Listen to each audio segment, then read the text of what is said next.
Hello, beautiful souls. Welcome back to my channel. I'm just going to test the mic very quickly. Perfect.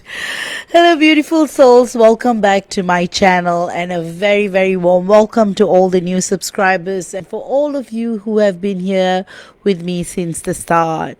And I just have to thank you all for all the suggestions coming in as to, the topics that you want me to talk about. So keep that coming. And today I'm bringing you a full discourse on a topic many of you have been asking me about. In fact, today's topic is requested by one of you in the comments: sacred reverence in the twin flame journey. And before we start, we are right in the middle of two major eclipses right now, and on the 21st we are going to have a new moon solar eclipse aligned with the 21/9 portal as well. So I've got a special healing and activations for that.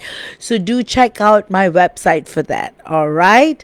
With that, I'm going to delve right into sacred reference. All right. So we've spoken about sacred rage, sacred disgust, the breakdown of illusions. But today I want to show you the other side of the alchemy, the side that builds, steadies, and anchors your union field. Sacred reverence sacred reverence is not waiting, it's not bypassing, it is not tolerating crumbs. Sacred reverence is the ability to see your divine masculine, the ability to see our beloved divine masculine through the soul lens, to honor his becoming, his sovereignty in progress, even when our beloved divine masculine's 3D self shows silence, distance, or contradiction.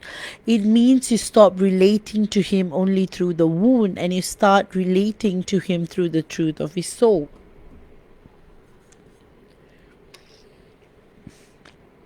But let's be clear. Reverence doesn't mean excusing bad behavior. It does not mean abandoning yourself. It does not mean numbing your emotions. Reverence is active fieldwork. Rage clears the illusions. Reverence stabilizes the field once those illusions are gone. So that's why when we begin practicing reverence, the journey will test us with paradoxes. The first paradox: reverence without reward. You may hold reverence for weeks, months, and see nothing in the 3D, no message, no return, and your ego will scream, "What's the point?" The initiation here is learning to hold reverence not for a reward, but as a stewardship of the field. The second paradox: seeing growth but not joy. You might notice your divine masculine becoming more sovereign, more contained, more disciplined, but still not joyful. And that hurts because you want him radiant and free. But discipline precedes devotion. Dignity precedes joy. Reverence sees that becoming and honors it. And the third paradox: projection versus truth. Your mind will try to twist reverence into fear. He's cold, he's rejecting me. But the reverent lens interprets it differently. He's in containment, he's building edges, he's finding dignity. And finally, the fourth paradox: the initiation of non-interference. Can you witness without sending the coded post, the accidental text, the subtle nudge, or trying to bump into each other? Reverence says, I don't need to break silence to prove the field is alive. So what are the three levels of reverence? Reverence in itself is multidimensional. It has three levels. Level 1 is the body. If your nervous system is dysregulated, you can't hold reverence. You'll project fear, collapse, or chase. Reverence begins with regulation, noticing sensations, slowing your breath, separating body, fear from soul truth. Level 2 is the soul lens. Here, reverence reverence becomes how you interpret your divine masculine's behavior, not through fear, but through dignity. You stop calling containment rejection, you stop calling discipline coldness.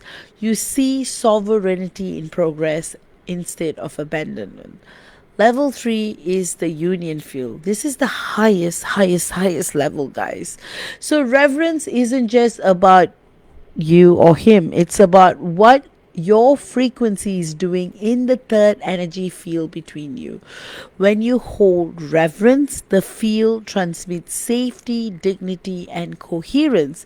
And this is what makes union possible. So let's address the pitfalls now, because many confuse distortion for reverence. Number 1, bypassing, pretending you're fine when you're actually breaking down. That's denial, not reverence. Reverence honors pain while holding dignity. Martyrdom, saying I'll wait forever no matter what. That's abandonment of self, not reverence. Reverence always includes self reverence. All right. Silent suffering, enduring without collapse but feeling drained, heavy, resentful. True reverence feels steady, clean, and not exhausting. Fantasy projection, interpreting every micro shift as he's about to text me. That's illusion. Reverence works with what is, not with fantasy. Endless waiting, freezing your whole life until he comes back. That's stagnation. Reverence witnesses, it doesn't wait. So that's why reverence doesn't stand alone. It works in a trinity with rage and self-honor. That's why sacred rage clears the false greeds.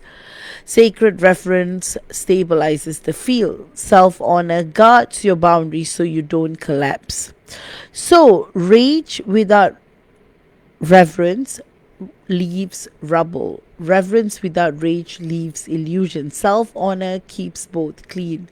So together these three collapse karmic crits. Rage breaks contracts, reverence makes the field safe, self-honor ensures you don't get retangled. And this prepares our divine masculine for devotion, because devotion requires sovereignty and safety. Sovereignty comes when he cuts cords through rage. Safety comes when the field feels stable through reverence. When those two meet, devotion becomes possible. So now let's widen the lens to planetary work. Your reverence is not just personal, remember, it is planetary work. Every time you regulate, witness, and hold reverence, you transmit coherence into the earth grid. That's why as monadic twin flames, we tend to align with planetary grid work, right? So that's the reason why we tend to connect to the planet's nervous system too. So when we project fear, we send static into the grid. When we hold reverence, we send coherence. That's why the divine masculine isn't just preparing to love you, it's preparing to anchor sovereignty for the collective. As the divine feminine, our role isn't just about waiting gracefully. We are embodying priestess work, showing Mother Gaia, the planet, what true feminine power and femininity looks like. Dignity without collapse, patience without passiveness, reverence without self-betrayal.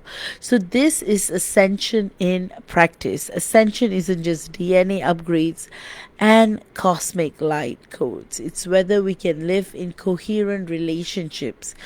Reverence teaches humanity how to love without collapsing. So that's why let's bring it all together, right?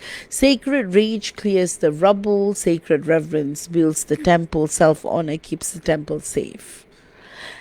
And together, these frequencies don't just transform your bond, transform the planetary grid.